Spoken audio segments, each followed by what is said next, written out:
அனைவருக்கும் வணக்கம். இன்றைக்கி நம்ம என்ன பார்க்க போகிறோம் அப்படின்னு பார்த்தீங்க அப்படின்னா, ரூப் ஸ்லாப்போட திக்னஸ் தான் பார்க்க போகிறோம். மினிமம் 4 இன்ச்சு இருக்கணும், அதிகபட்சம் 6 இன்ச்சு இருக்கணும். சரிங்களா? இதை 4 இன்ச்சை எம்எம்மில் சொல்லணும் அப்படின்னு பார்த்தீங்க அப்படின்னா 100 mm சொல்லலாம். மினிமம் 100 mm இருக்கணும், அதிகபட்சம் 150 mm இருக்கணும்.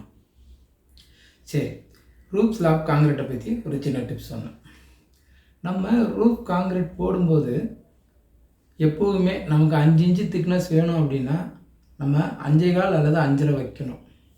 அப்போ தான் நமக்கு காங்கிரீட் ட்ரை ஆன உடனே நமக்கு தேவையான அந்த 5 இன்ச்சு கிடைக்கும். இதுக்கு தான் சொல்லுவாங்க காங்கிரீட்டில் அதிகமாக தண்ணி ஊற்றி மிக்ஸ் பண்ணக்கூடாது அப்படின்னு சொல்லுவாங்க. எதுக்கு அப்படின்னா, தண்ணி ஊற்றும் போது நீங்கள் கேஜி வச்சு பார்ப்பீங்க. கேஜி வச்சு காங்கிரீட் போட்டு முடிக்கும் போது நமக்கு இப்போ 5.5 இன்ச்சு இருக்குது அப்படின்னா, காஞ்சதுக்கப்புறம் 5 இன்ச்சு சாலிடாக நமக்கு கிடைக்கும். 5 இன்ச்சு காங்கிரீட்டுக்கு நீங்கள் போடும்போதே 5 இன்ச்சு போட்டிங்கன்னா அப்படின்னா கண்டிப்பாக அது 5 இன்ச்சு இருக்காது. இதுதான் இந்த காங்கிரீட் போடும்போது நம்ம கவனிக்க வேண்டியது. சரிங்களா?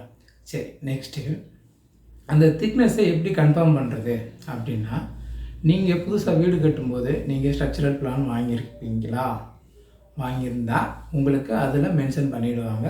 உங்கள் இன்ஜினியரோ உங்கள் கான்ட்ராக்டரோ கண்டிப்பாக அதுபடி செஞ்சு கொடுத்துருவாங்க. அப்படி அல்லாத பட்சத்தில் நீங்களாக பண்ணணும் அப்படின்னா மினிமம் 4 இன்ச்சு இருக்கணும். இதுதான் நம்ம தெரிஞ்சுக்க வேண்டிய விஷயம். நீங்களாக கண்ணும்போது லேபரில் விட்டு பண்ணுறீங்க அப்படின்னா மினிமம் திக்னஸ் 4லேருந்து 4.5 வரைக்கும் இருக்கணும். சரிங்களா? இதுதான் அடிப்படை, வேறு ஒன்றும் இல்லை. உங்களுக்கு அந்த திக்னஸ் வரணும் அப்படின்னா கம்பி ட்ராயிங் நீங்கள் அதாவது பிளான் வாங்கணும். அப்படி நீங்கள் பிளான் வாங்கியிருந்தீங்க அப்படின்னா நீங்கள் இதை பற்றி நீங்கள் ஒரி பண்ண வேண்டிய அவசியமே இல்லை. என்ன பிளானில் இருக்கோ அதை உங்கள் இன்ஜினியரோ உங்கள் கான்ட்ராக்டரோ கண்டிப்பாக சரியாக 100% சரியாக செஞ்சு கொடுப்பாங்க. இது பொதுவாக எல்லா இடத்துலையுமே நடக்கிறது. டிராயிங் இல்லாத பட்சத்தில் தான் இதில் நீங்கள் கொஞ்சம் கவனமாக இருக்கணும். ரூப் திக்னஸ் தெரிஞ்சுக்கிட்டீங்க இல்லையா? அந்த ரூப்புக்கு என்ன கிரேட் யூஸ் பண்ணுறீங்க அதையும் தெரிஞ்சுக்கணும். நம்ம வீடியோவில் அழுத்தி திருப்பி எல்லா வீடியோவும் சொல்கிறது ஒன்று M20 காங்கிரீட் பண்ணுங்கள்.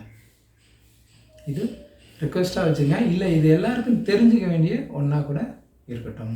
அதாவது M20 1:1.5:3 இந்த ரேஷியோவில் நீங்கள் காங்கிரீட் போடுங்க.